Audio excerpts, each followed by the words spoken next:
बिस्मिल्लाहिर्रहमानिर्रहीम। Hello everyone, आज का मेरा टॉपिक है political sociology and political system in different societies. तो चलिए स्टार्ट करते हैं। What is political sociology? Political sociology क्या है और पॉलिटिक्स और सोसाइटी के आपस में क्या इंटरेक्शन है?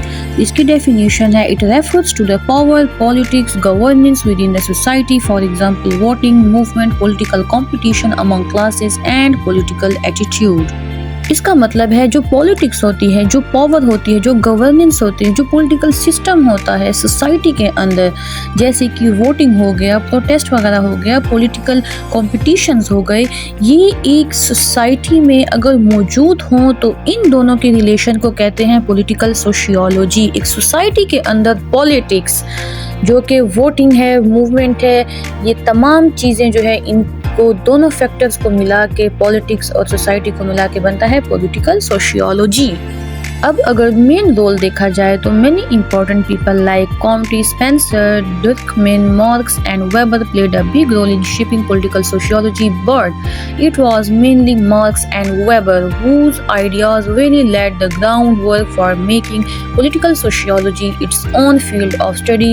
They had a major impact on how we understand society, politics and power dynamics.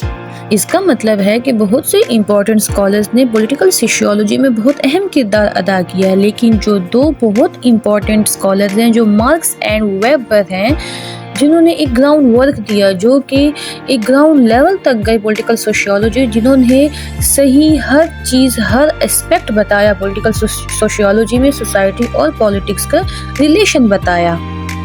अब अगर इसी सोसाइटी में हम पॉलिटिकल सिस्टम की बात करें तो एक पॉलिटिकल सिस्टम आ जाता है what is Italian school of elite theory. ये क्या चीज़ है?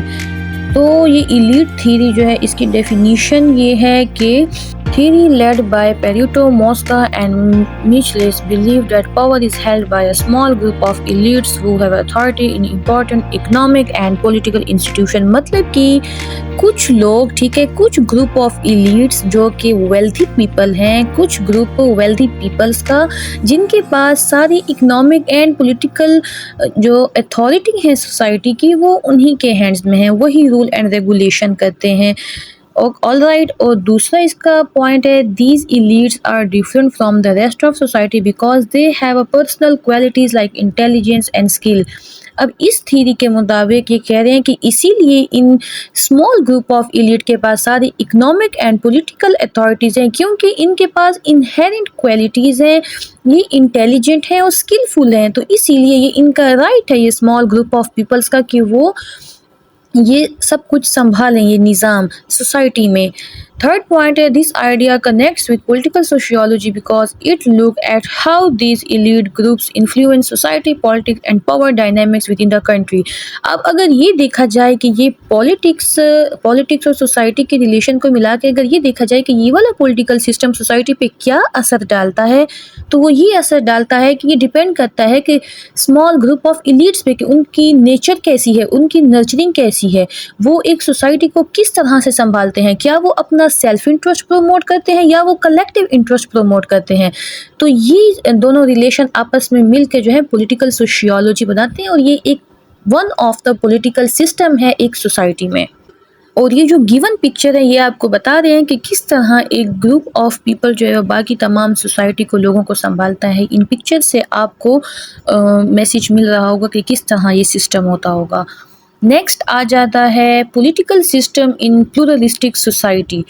प्लूरलिस्टिक सोसाइटी में कौन सा पॉलिटिकल सिस्टम होता है? ठीक है, ये पॉलिटिकल सिस्टम जो है ये कैपिटलिस्ट सोसाइटीज़ में भी पाया जाता है। ऑल राइट, कैपिटलिस्ट सोसाइटी में मतलब कि किस तरह एक स्टेट में मुख्तलिफ कल्चर के लोग, मुख्तलिफ ट्रेडिशंस के लोग रहते हैं। आपको इन पिक्चर्स से अंदाज़ा हो रहा होगा कि एक स्टेट के अंदर किस तरह से मुख्तलिफ सोसाइटीज़ रहते हैं। आपके पास सबसे अच्छी एग्जांपल है यूएसए की, जहाँ पर मुख्तलिफ सोसाइटीज़ के लोग रहते हैं, डिफरेंट सोसाइटीज़ होते हैं, ठीक है, वो सब आपस में कनेक्टेड हैं through political system, through the political consciousness.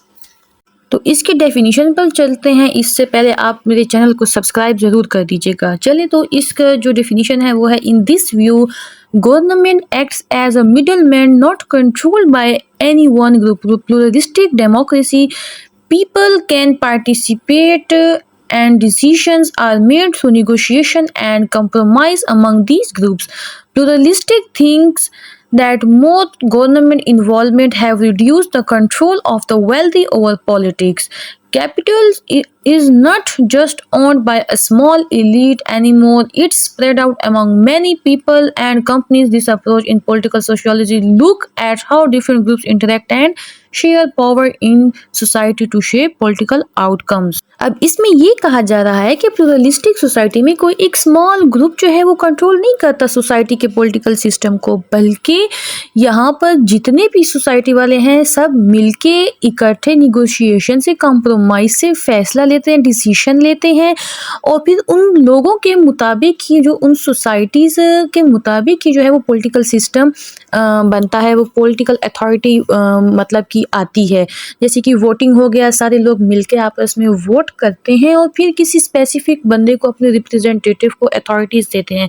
Pluralistic society में ये सीन होता है। यहाँ पर कोई छोटा सा ग्रुप ऑफ इलीट जो है वो कंट्रोल नहीं करता। अब इसका मतलब ये था इन दो थीरीज का कि सोसाइटी में मुख्तलिफ किस्म के पॉलिटिकल सिस्टम भी होते हैं। ऑल राइट, जैसे कहीं पर इलीट सिस्टम हो गया तो कहीं पर प्लूरलिस्टिक में डेमोक्रेसी सिस्टम हो गया तो कहीं पर मोनार्क सिस्टम हो गया।